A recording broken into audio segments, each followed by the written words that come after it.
Hey kids, what's for dinner? Good evening and welcome back to EndGame, your companion to Apple TV's hit series Severance. I'm your host, Jambone S, and with me is your co-host, Misha R. Both of us are huge fans of the show, and we are here to help you manage your work-life balance, keep your innie in and your outie out, and always win the waffle party. Misha, please do say hello. Hello, folks. Happy waffling. Here we are doing our second little episode podcast or whatever, video for Severance. We're not doing an episode of the show. We're doing one of the supporting pieces of ancillary swag that they have put out. This time, the Macrodata Refiners Orientation Booklet is the full and complete title. If you missed it, go back and check out our podcast on the Lexington Letter. It was just yesterday. I forgot what it was called. Because there are some audacious claims in the Lexington Letter that are going to tie into what we look at today in the Refiner's Handbook. But before we get to all that, let me remind you, hey, EndGame Podcast, 8 years audio, now 7 or 8 episodes on YouTube, and we are loving life. Rolling out new features every single goddamn day. It's a laugh riot here at Tech Central, let me tell you. So let me also tell you, if you like it, if you want to be cool, click the like, click the subscribe, click the little bell, click the share, and of course, listen to the whole pod because that helps the algorithm as well. We are getting more listeners, more subscribers. I got to change my entire vocabulary, my entire vernacular now that we're on YouTube. But we're getting more subscribers. I've seen the number go up. Still not where we want it to be, but it's a process. So we're psyched. Help us out. Do all those things. Tell your friends about it. We're doing Severance. We're doing The Boys. We're doing all sorts of stuff.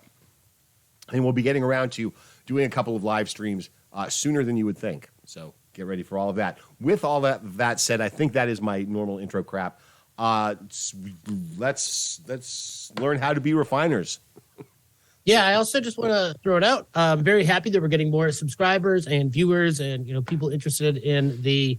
Are we even still a podcast? Right. We are still a podcast because I'm putting up an audio only version. You can go to Acast or you can go to the old now decrepit site, and there's a link for the RSS feed. I'll put that on YouTube as well. Yeah.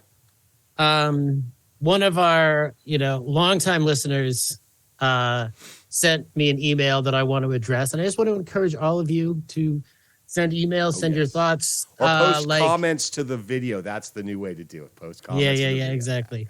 Because there's a lot that I'm still unclear on, and there's a lot I want people weighing in on. We need your help. We need to crowdsource. I got one email though, and the person said, "I can't believe you guys did like 5-hour-long videos in one day." And I read that, thought about it, and then I realized it's about my wardrobe. No, people, I have like 6 of these. Yes. I'm not wearing the same shirt every day, and we're not doing 5 videos in one day.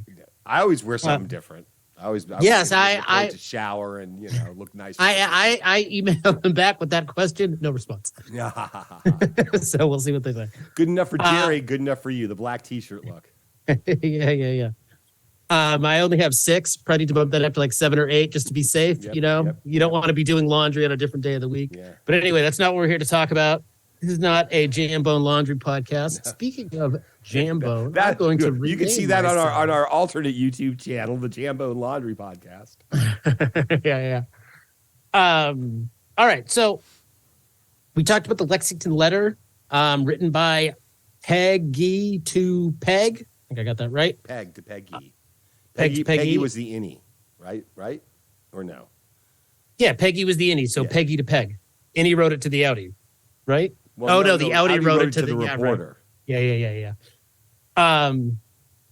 So there is, one line that before we get into any of this, basically the innie tells the outie that the answers you're looking for are going to be in this handbook. Right. Did you find the answers? I did not. Fuck. I was really hoping you had. I looked, and I really looked. And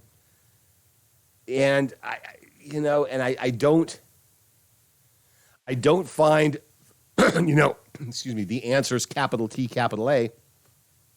And I really don't find anything that points me to think that, the crux of the Lexington Letter drawing that causality between what was going on, in data refinement at that location and the truck incident.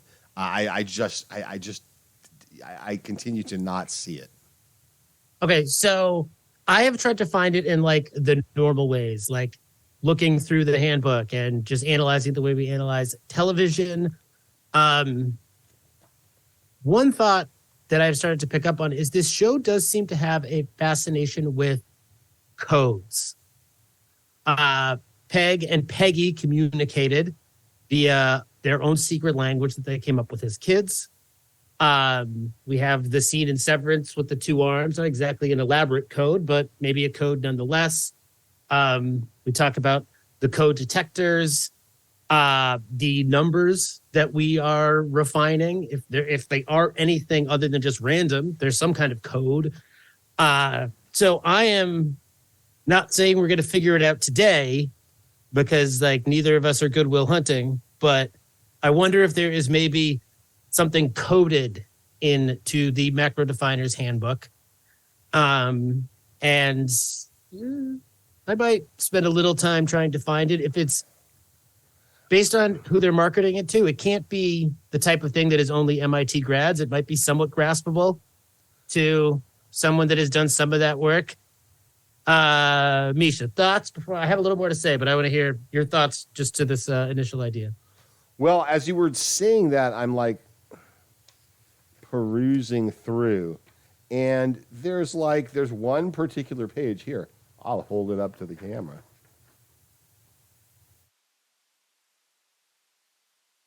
Okay.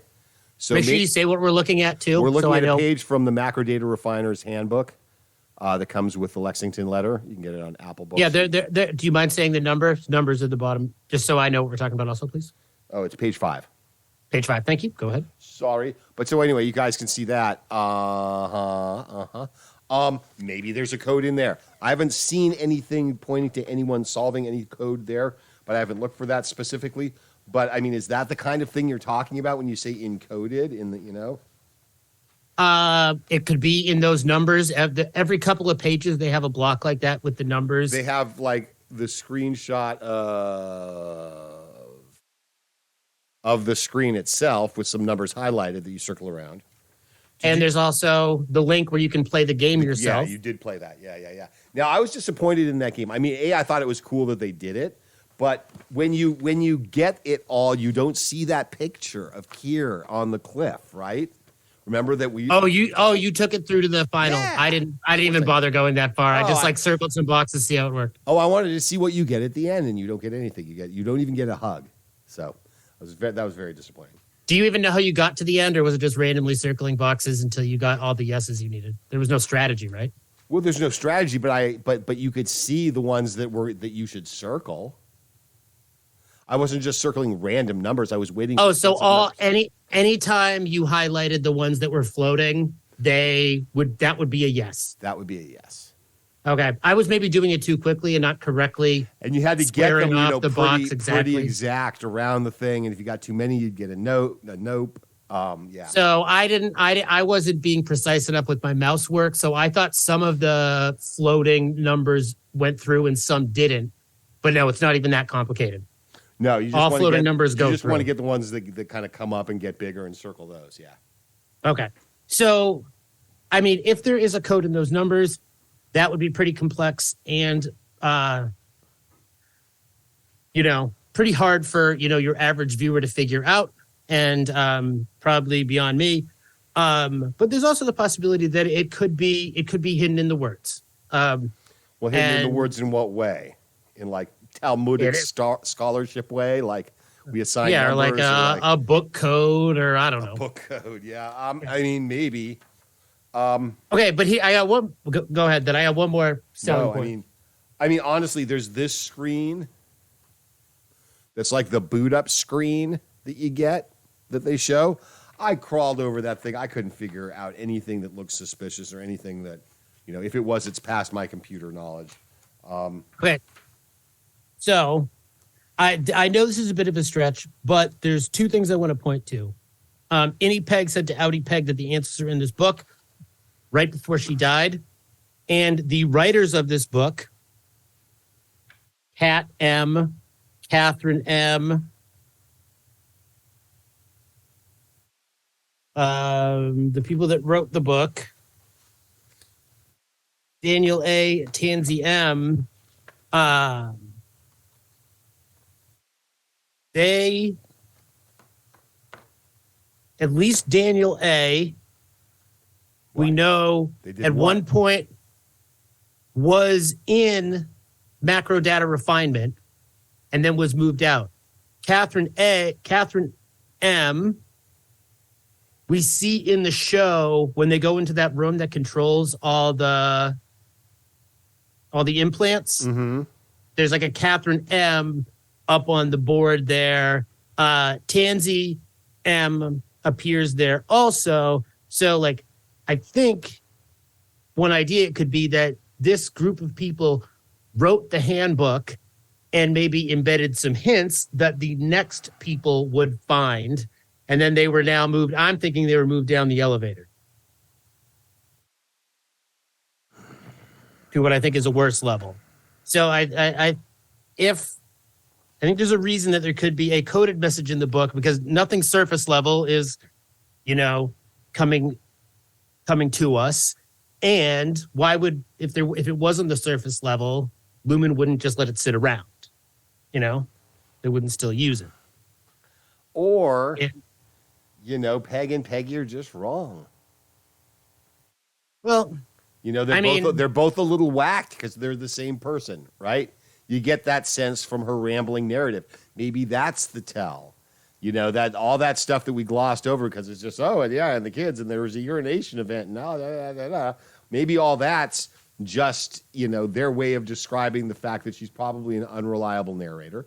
And as we pointed out yesterday, the correlation in time between Innie Peggy, I guess, finishing the file and the time of the truck explosion or whatever, 2 minutes, that doesn't mean one thing caused something else. I'm sure a lot of things happened 2 minutes before the truck blew up.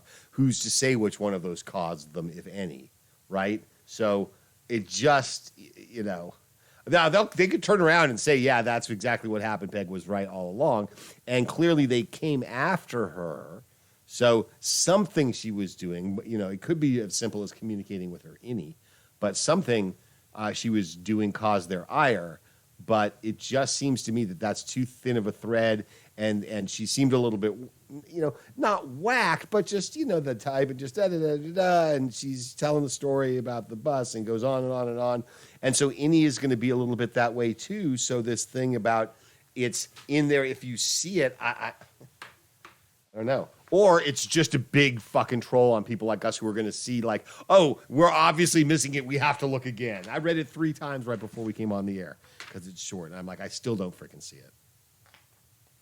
Okay. So, yeah, like my theory might be thin, but like your explanation is what I'm really worried the show might end up being all about.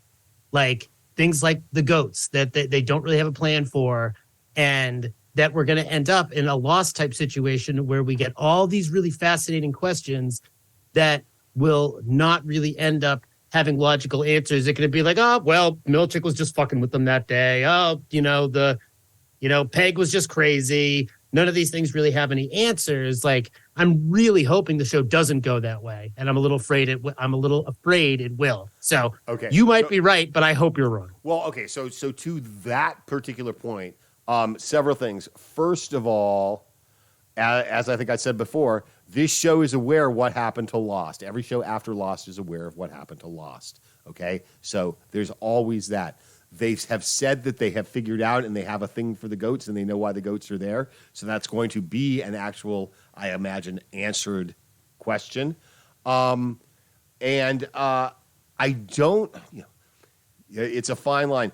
Even though I think in a lot of ways, or in every way, I guess, because it's kind of probably a binary thing, It either is or it isn't canon. I think Lexington Letter and the Macrodata Refinement Handbook thing are intended to be treated as canon.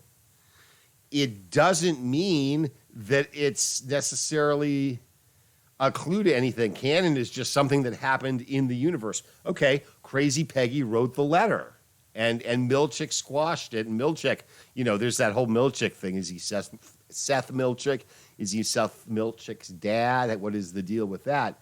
But, I mean, there's a little bit of suspicious stuff, but just like, Then there's the other thing we talked about last time about Jesus Christ, if they're severing people to play with these numbers in an emotional way, to put them in bins, and if they're successful, then some terrorist or industrial espionage or industrial sabotage thing occurs, that just seems, totally ludicrous. I would much rather have it be, and I certainly hope it's more something like, a workplace full of drones, mind control. I suspect the chip does more than what we're seeing it do at this point. So, I just think that would be far more ambitious and more interesting than the sort of more mundane one. Yeah. So that would mean under kind of, it doesn't need to be your premise because I think we're both exploring both ideas here. But just for simplicity's sake, I'm going to call it your interpretation, specifically the Lexington Letter and the Handbook. Under your interpretation, these are just a troll, because I don't think we really learn much about the show if we just read them on the surface level. Unless there is something clever that is going to line up with something later and reveal and work with a secret. If that doesn't happen, these are just a troll for the people like us. Right. I mean, like I said on the last pod, I think maybe the biggest thing in the Lexington Letter is the very last thing. Okay. Who it's signed by, right? Jim Milchick. So, of all the things I saw in the Lexington Letter, that was the one that made me go the most.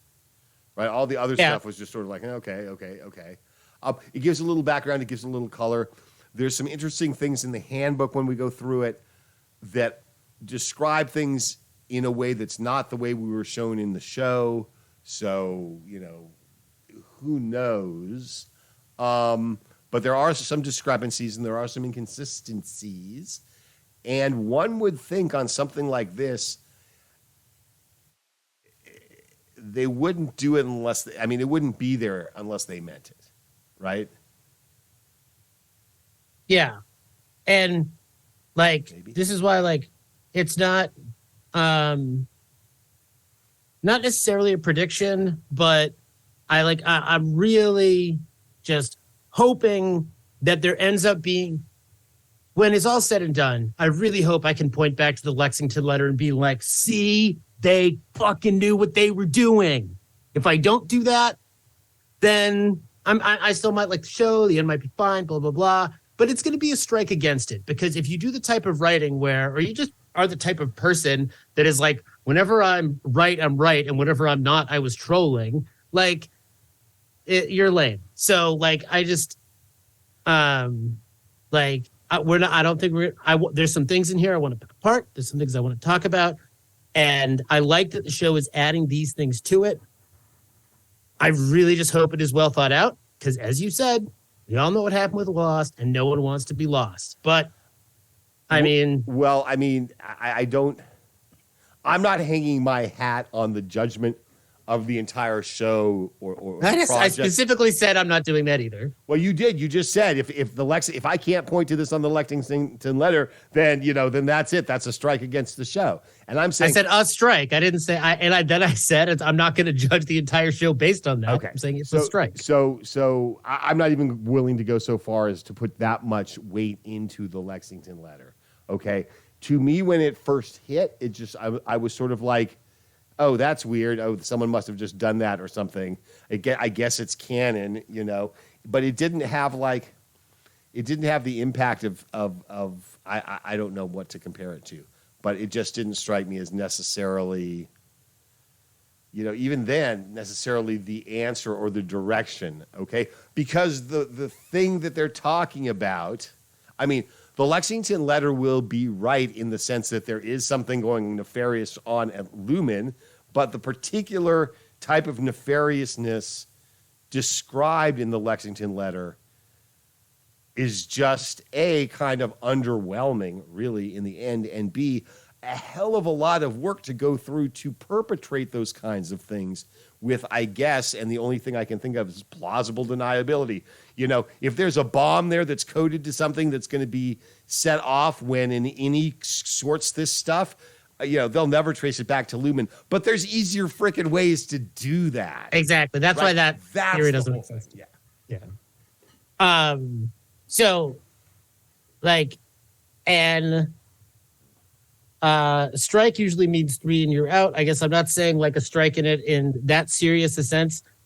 So, just to be more clear, the analyzing these things just heightens some of my worries about some of the other things in the show that feel like a lot of mysterious questions that may not all add up in the end. It just it triggers those same concerns. It's only the first season.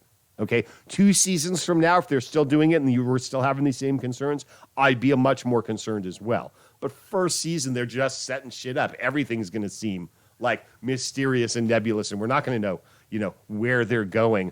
But I do still trust that they know where they're going, and they do have a plan for the goats. Okay. All right. So, welcome to the Lumon family. The first page just welcomes you. Congratulations on your new job. We meet Sevi, clearly based on Clippy from Microsoft back in the day. From the humble beginnings of a small topical salve company. Yeah. Is that just code for a tropical slave company? I mean, it's very close, but a topical salve is you rub it in. So again, the ether-induced dream of Kier. He starts with a topical salve company. Patent medicines. It's all that old school stuff. Horse medicine. Okay, so now, like when I go to the second page, what does it mean to be severed? And it kind of it really explains it. I think a much, simpler example for this could be that they were worried that that some viewers were not grasping the concept, and they thought maybe putting out a document that really spelled it out might help. But no, I think the viewership is smart enough to know, and they show us on the show. They explain it over and over to the point where I recall you complaining about it in a pod. It's like, oh my God, they've explained what the procedure is like 4 times now. I wish they'd just get over it. So I think they've got that covered. And I think that for the people who would still be having trouble, they may not ever even find out about this book, let alone they're not going to bother to read this. Yeah, that's okay. That's a fair point. Yeah. So when they explain what it means to be severed on page 3, was there anything here? Yeah, I mean, so here's where one of the places that we see some inconsistency. They talk about it. They talk about Sevi being inserted via the back of the neck. We clearly see them drilling into the back of Helly's skull. Okay. What just occurred to me? This could have been like part of the show Bible or the submission to Apple TV or to the networks they sent it out to. This could have been a clever way to pitch your show. That it could have been. Yes, indeed. No argument there. Yep. And very clever at that point. So it's implanted and through the brain, world-class medical staff. Now, did it look like there was a world-class medical staff there with Milchick and the Black & Decker drill? It looked like orthodontist to me. Yeah. Exactly. And that's Helly Egan or something, someone who's in the fam for whom you would think they would take the most care. Like send her to the Egan Walter Reed. But no, Black & Decker's fine. The procedures takes a few minutes and recovery is immediate. Which is also always obviously like just explaining shit away. Oh yeah, the whole, whether it be in the back of your neck or the back of your skull, recovery is immediate. Piece of cake. Effect is permanent too. They make a point of saying that. Yeah, because the board is so insistent that it cannot be fixed, right? Right. So moving on to what does it mean to be a refiner? There is some stuff in here I found interesting. The company compares itself to the oil industry and the sugar industry, possibly the two industries doing the most damage to our earth and our bodies. They're at very the moment. addictive industries as well. Yeah. So the fact that even in the handbook they align themselves there, that's a red flag. Now, you have, because we recognize in you both the intuition and emotional intelligence to perform these tasks quickly, efficiently, and most importantly, reliably. Essentially, a macrodata refiner sorts data sets from different categories into different blah, blah, blah. We know all about that. But I was interested in them pointing to emotional intelligence, because that's the whole thing. in the real world, this type of work does not attract the emotionally intelligent, right? Well, I mean, I'm going by stereotypes here, but that's what shows do too. Yeah, the data person perhaps is like that. They're not refining the data in this way that requires that as a feature of your personality, but your typical coder or whatever person who works with the numbers at that level. People writing machine code. Yeah. What else? There are other keywords in here I found, intuition, emotional intelligence. Intellectual prowess, your vast intellectual prowess down below. Yeah. And it's hard for me to I think the people we have on the Severance floor, well, I think Helly being a part of it is proof that this is all bullshit. Helly is not chosen. Helly is there as a PR stunt. It does not matter, and she is still able to do the job. I think I am 99% sure that this is all bullshit, and they're just sitting back there in another room making certain numbers float, and then you pick those numbers, and and then if you pick a box, sometimes the box is right, sometimes it's wrong, till you get them all right. I think Dylan just sits there the most diligently, goes on the fewest coffee breaks. I don't think there's any, even in a sci-fi sense, any reality to the fact that they're looking. If I walked in there and I don't know what I'm doing and I just look at the screen, all those numbers are just sitting still. No. Okay, I would see the numbers float too. You're willing to say that theory extends even to the board? And the reason I ask is because the thing that kind of makes that not the case in my mind is the fact that higher ups and their higher ups are you got to make your number. You got to finish these files. And so are they fucking with Cobell as well? Because Cobell is getting pressure to put pressure on them to finish the files. Okay?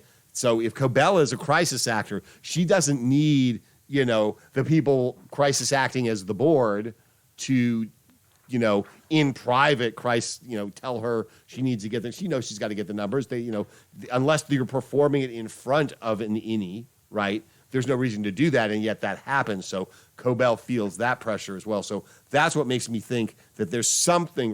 I don't think it's acts of terrorism or industrial sabotage, but something is going on. I don't think it's nothing, and I don't think it's all just a thing to fuck with the innies or to even study the innies. Okay, just to be 100% clear, do we have a scene where the board is there? I guess I can kind of remember a moment. I can remember the board talking about, certain things, but the board is definitely, Cobell is under pressure to finish the files. Yeah, to get the indies to finish the files. It's just like any other business. Your boss wants you to finish, the widgets, whatever the fucking widgets are, okay? Widgets happen to be files that the innies, vibe the numbers on, okay? But whatever the widget is, the widget's got to get in. And so the board or someone, and it might have even been like, exposed through dialogue, like, oh, the board's really on me, or, the board really wants you to do the numbers, or I heard the board was on you about the numbers. Somehow or other, I think we know that there's pressure from other layers, which I think kind of makes it's all about just fucking with the innies theory less strong. Do you think that this is an honest statement that you've been chosen because of your intuition and emotional intelligence? Even if you're right and I'm wrong in this, I don't think there's anything special about the people that they bring in, that they can read the board and the other people's can't. And I have written here on my version of it, smoke up ass, when they talk about that, and you've been selected for your vast intellectual prowess. Yeah. Which they then follow up with knowing the true numbers, the true meaning of the numbers would blow the whole thing for you. You wouldn't be able to vibe as clearly. So we're not going to let you do that. Yeah, and that goes to that other theory that neither of us like, that, and this is another line from Good Will Hunting. Good Will Hunting in the movie says, like, I crack a code sitting in my office in Arlington, and halfway across the world, some guy sitting on a camel gets a missile up his ass. That's, I'm paraphrasing. That's basically what he says in Good Will Hunting, right? And so I think neither of us really like this theory, but yeah, if you found out that the numbers were causing death and destruction, you would then not be able to do your job as well. Oh, sure. So that could work there. I mean, you could extrapolate that to almost anything, but that does kind of give the kind of sinister patina to the whole operation. Mm-hmm. Okay. If I just went into, I just walked down the street, I randomly picked someone on the street, but I put them in macro data refinement, and I sever them and I sit them there, will they be able to sort the numbers? Or can only some people do it?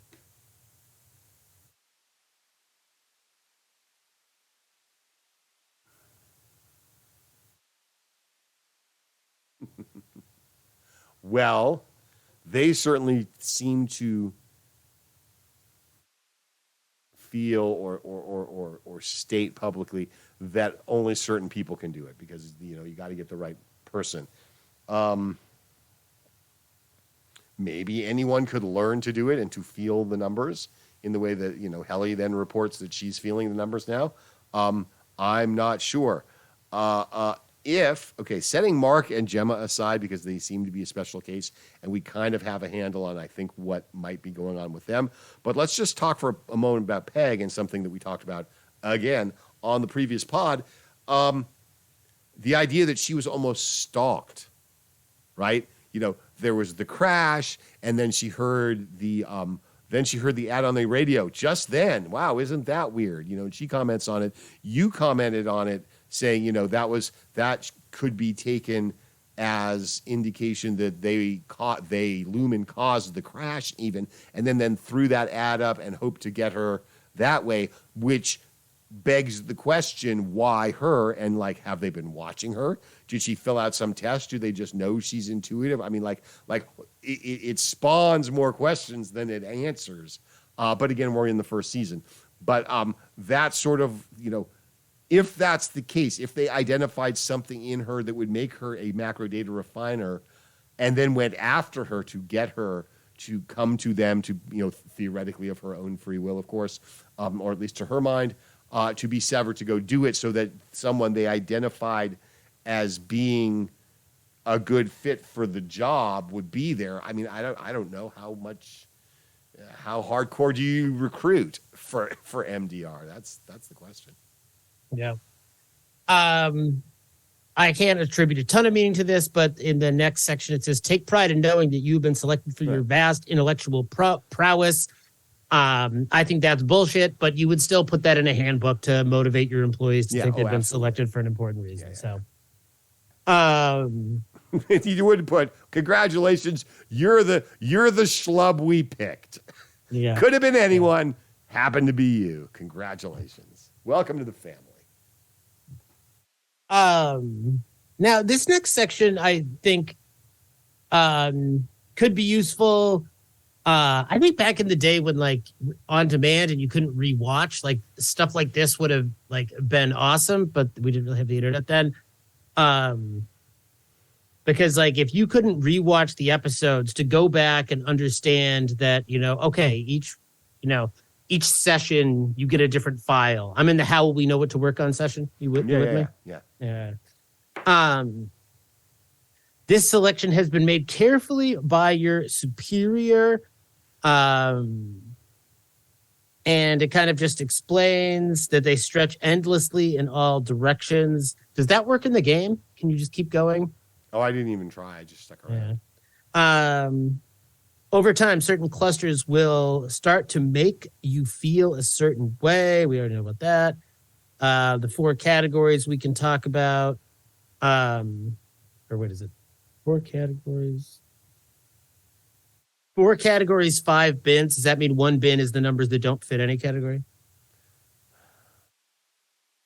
A refiner's job is to fill each of the 5 bins evenly with 4 kinds of number clusters. Yeah, right. So there's 5 bins, and in each bin there are, let's just say metaphorically, 4 slots for the 4 categories.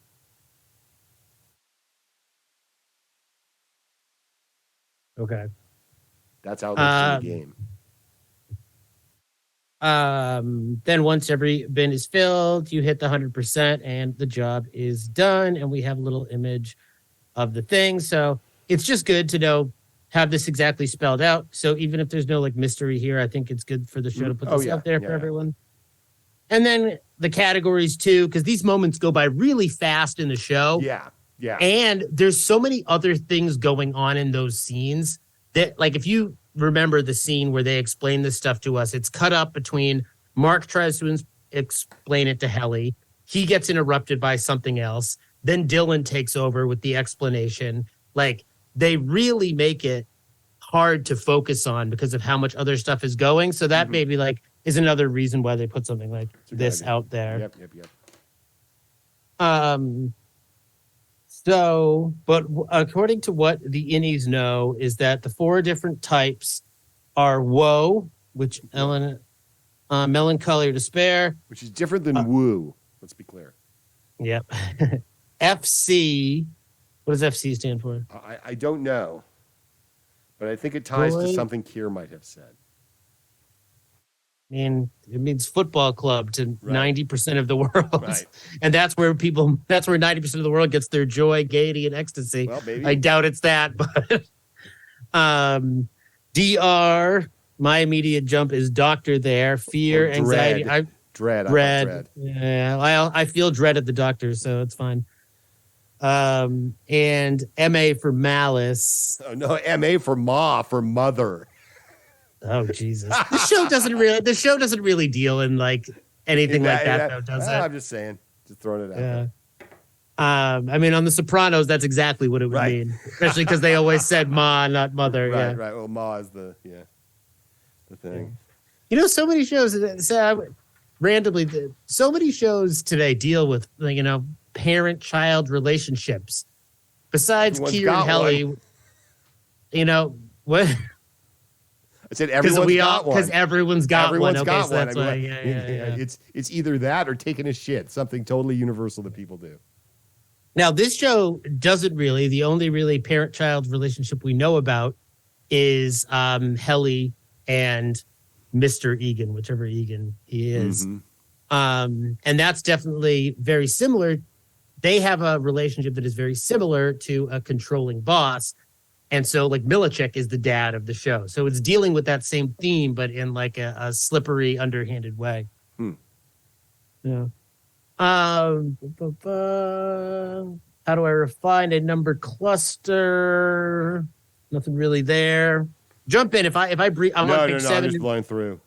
Yeah, they turn on your computer. Now watch the icon come up. Yep.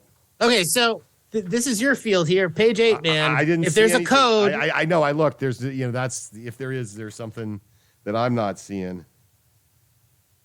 listeners, what we're talking about is on page 8 of the macro refiners data handbook, macro data refiners handbook.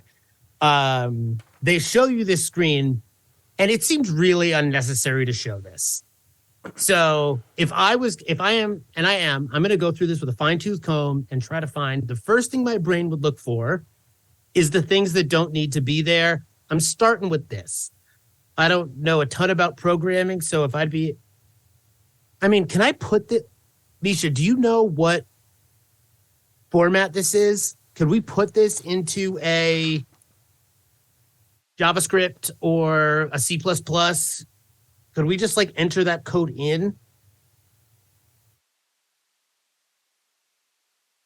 I don't think so.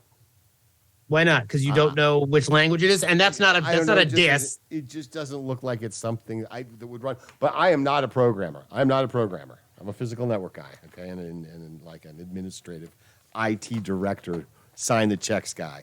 I was never like a hardcore coder.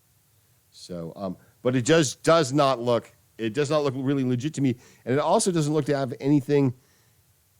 I don't know, necessarily hidden, unless you want to look at the hexadecimals, numbers. But anything that could be like a website or something that they're going to point you to, or anything like that. So, yeah, that's all I can say about that. I really don't. Okay, It doesn't look like anything to me, but I don't know. Do you agree that at least if you were going to look for a secret, this would be the place? Oh, Turn on absolutely. your computer. I went over that a million times. That was the first place I freaking looked. Yeah. No.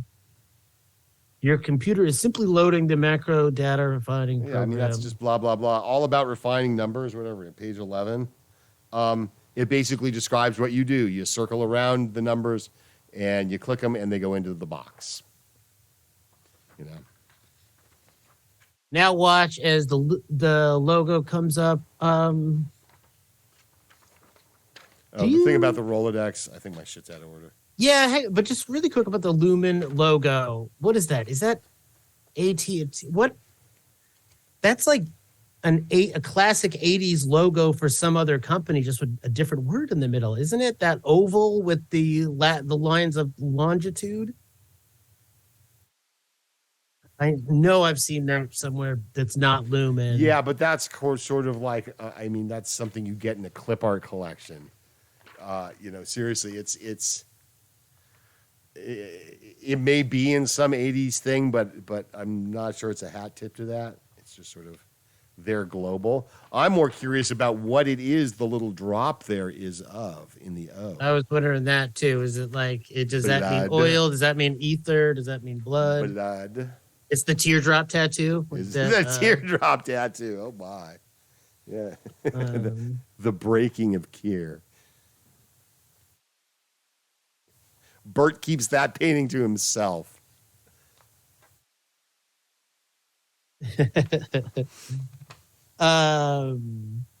All about refining the numbers, and this is where we get into detail.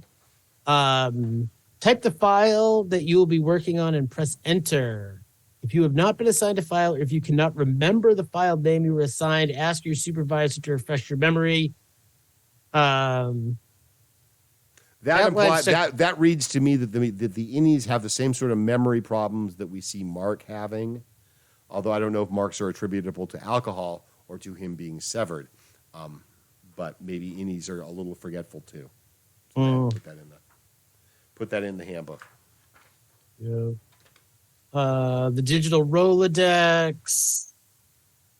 About refining the numbers. It's just instructions. Just the stats, yeah. It just shows you the stats of what you've accomplished, yeah. And then we have the lovely, again, the dancing Sevi on page, I guess, 13. He's doing a little jig because you done sorted the numbers. Even dope. Oh yeah, he's loving it. We go over the incentives, which we kind of all knew Well, about. first there's here. the dress code that we talk about, and it seems to me that Helly dresses a bit bolder than she should, but of course she's Helly with the red hair. And the health and hygiene section, no. For something, for an artifact produced during COVID. This just really rang to me as something written during COVID, because especially of the singing happy birthday while you wash your hands. That was a meme during COVID. Okay, so page 16 is important. Okay. I'm getting there right now. So tell me why it's important. I'm there with you. They talk about, they cover the interdepartmental fraternization issue that we have discussed several times, and that it is an edict from above to keep them separate, and that's why everyone's fenced off and they don't want the departments fraternizing. So here. Oh, go ahead. Just one of like the big questions that rings out to me is when I read this is that if they wanted to keep the departments separate, they could just lock some doors. They have specifically decided that the departments can intermingle, but they want to discourage it. That has to be a choice. Like Milicek runs his 626 to try to get Bert and Irv to stop.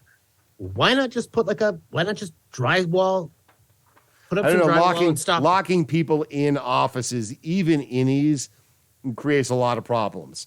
So I don't know about that.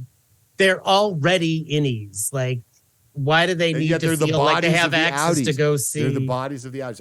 I don't know. Maybe this will be explained in the subsequent season, but they definitely do address it here in the handbook. Again, maybe that's an artifact of your suggestion, which I thought was really good, that this is something from back in the day when they were pitching it or something, right? Okay, so disease comes up again here. We have the hand washing, which we said it could have just been a COVID era thing. I think you have something in front of your camera. I do not. Oh, I see. It was the way your shirt was. Okay, the way it looked like there was something in front of your camera. It's your black shirt. It's the Jerry shirt. I'm sorry. Go ahead. The talking about infectious disease, is that just a way to trick them into staying apart? Is that just a measure of control? Are they really actually worried about disease for some reason down there? I think if this is not, during COVID in that universe as well, I think this might be a little thing of going to the extreme to try and keep them apart, and make it bigger than it is. Wash your hands 10 times a day. You only have to face Mecca, 5 times a day? You have to wash your hands 10 times a day. At the bottom of page 16, I found it very interesting the way the way that little paragraph is phrased. Remember, if our workflow suffers, then in the long run, so does the world. Okay? This involvement of whatever they're doing is world shaking, it's world impact. That reminded me immediately of the line from the compunction statement in the break room. I'm sorry for the harm I've done to the world. They're really hammering that in as sort of a thing. It just, that struck me. Yeah. And a little messianic. And I thought exactly the same thing, that it is reflective of the break room statement. And so again, does this mean that what they do really does affect the world? I mean, if they're being talked about in Congress, maybe, but who knows in which direction? I get the feeling that if you don't do your job down there, you're going to be helping the world more than actually doing it. Well, that may be the case, yeah. Yeah. But then there's also, because of the distinct nature of the innies, it would be a lot easier to convince them that what they're doing is mysterious and important. Yeah. Nice. Yes, indeed. Yes, indeed. Next up is the Wellness Center. Just a brief blurb on it. The thing that I noted, that it's definitely all, again, emotional and emotional stability. It's nothing physical. It's not physical wellness. It's emotional wellness. I guess, related to what MDR does, but then, I guess they've got a separate set of practices for OND. If you get depressed about a painting or something, it's different than MDR. More mysteries. Yeah. Interesting. I found it interesting that the Wellness Center made it into this handbook. But I guess like the employees need to know what happens if they're struggling, I guess. So that also because it does figure in the show. So if this is something that was written before to try and sell the show, then maybe they just drop that in there to cover their bases. And when they introduce Miss Casey, and if this was written after in direct support of the show, then they'd want to include that because Miss Casey and the Wellness Center do figure so prominently. Yeah. All right. Communication with your Audi is prohibited. Each exit entrance to the severed floor has been fitted with the latest in code detecting technologies. And, they got to go over that, whether it is real or not. But they remind you that, your Audi chose to do that and you should preserve their work-life balance. Is that how we ended up putting that in the intro to the pod? Was it from this? Well, no, it's not from this, but that is a recurring theme, is that the reason that you get severed is for your work-life balance. Okay. They say it a lot during the show, Okay. It's a selling point of the procedure. Yeah. Also, go ahead. No, go ahead. Oh, I was just going to say at the end of that, they talk about, if you do try to pass a note, it will be confiscated. And they tell you this in the handbook, although they're, unlike wellness, there's no explanation in the handbook about what the break room is, but they tell you that it will be followed by an immediate visit to the break room. Yeah, because if you're reading the handbook, you think, so I get a break. If I'm having a bad day, I get a break. No, broken. Note confiscated followed by an immediate visit to the break room doesn't make it sound like you're going to get a Pepsi. True. So I don't know. It's a little more ominous.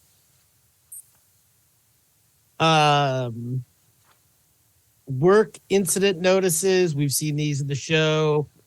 Just a way of how they do need to communicate with the outside world. And sometimes you get, a gift card to go to a place on the outside. Now, this is interesting because this is not something really an any would even really need to know. Right? Oh, that's a really good point. I hadn't thought about that. Yeah. So that's interesting. Again, this might be something done to pitch it, and they threw that in, and that could be interesting because they do hit a lot of the first season plot points with each of these little things at the end. The fun fact is interesting. Hey, Jambo, did you know that if you work hard and respect your coworkers, your experience at work will be very rewarding? Yeah, I've heard that before. Yeah, I know, right? You just don't want to be rewarded. You don't want your eraser. I don't. Okay, so a good segue because we are now in the incentives. I spent a little too much time analyzing the incentives and like what they could mean. Eraser gives and what the did you come up with? Erasers gives you the opportunity to fix mistakes. So at that point, you can still go back, but then no, it doesn't go anywhere. no, because they're not writing anything down with pencils. They might not even have pencils. They might only have erasers. Yeah. I mean, the finger trap one I find very funny because you are literally like trapped in the harder you tug, the more you're trapped. I think that's like a really good little metaphor that, we've seen the music dance experience and we've seen some character portraits. Is there no mirrors? We've seen the bathrooms, right? The bathrooms have mirrors, right? I think so, yeah. Okay, so these people know, the innies know what they look like. Yeah. Okay. I feel like it would be, because when you're down in that like weird area, you're not like seeing, crystal clear pools and, sunlight reflecting off glass and stuff. If they just don't put mirrors in the bathroom, people don't know what they look like. So then having a character portrait would be like really important to the people getting them, because like, oh my God, I get to see what I look like today. And you could really manipulate someone with that, because they would be seeing what you, Right. the artist, wants them to see. That's a good point. I think there are mirrors, but definitely check. I mean, there's a scene where Helly's in the bathroom with Mark and yeah. writing the things on her arm, so we could check that. But if I remember correctly, there are mirrors. And then we have the mention here of the waffle party. We're going to talk a lot more about waffle parties in the season finale. But Misha, I just got to ask you, is it just a strip show, or do you get laid at the waffle party?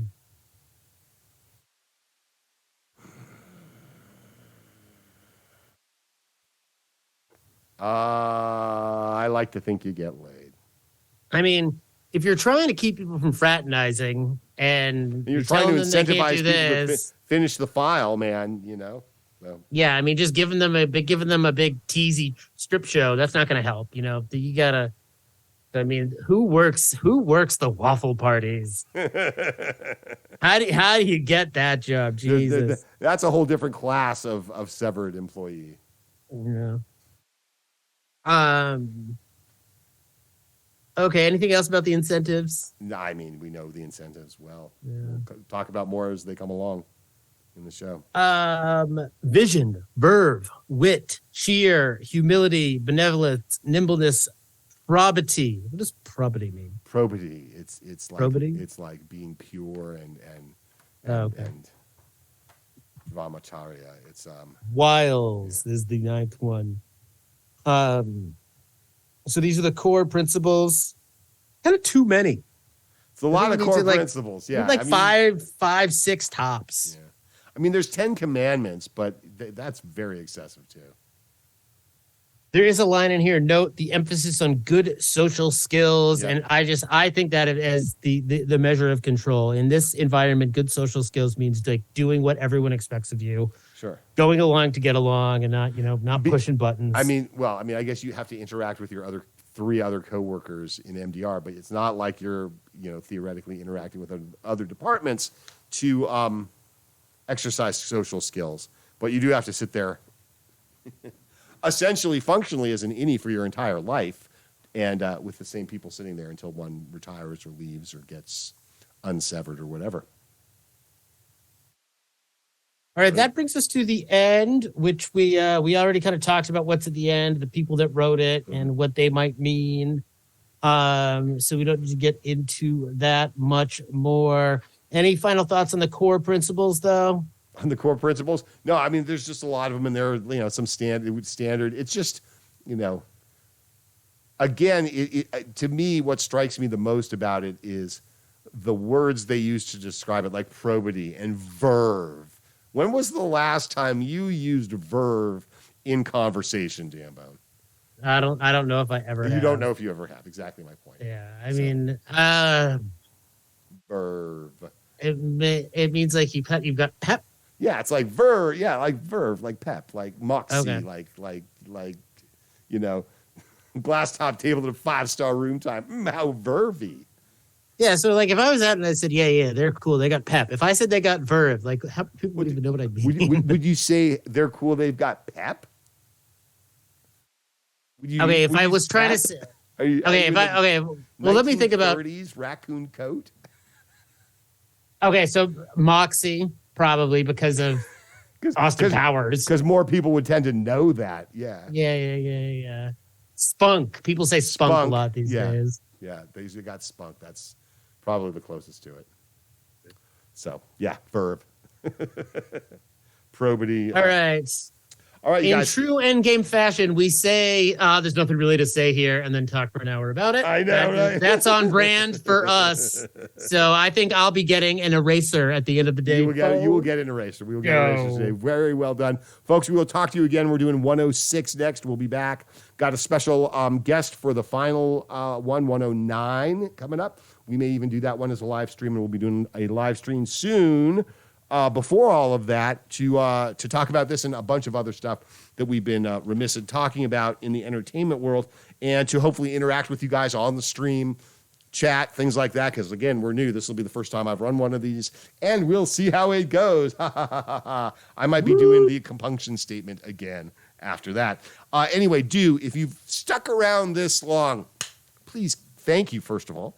Then click the like, the subscribe, ding the bell, share it, tell your friends, and we will continue to build the Endgame Nation here on YouTube.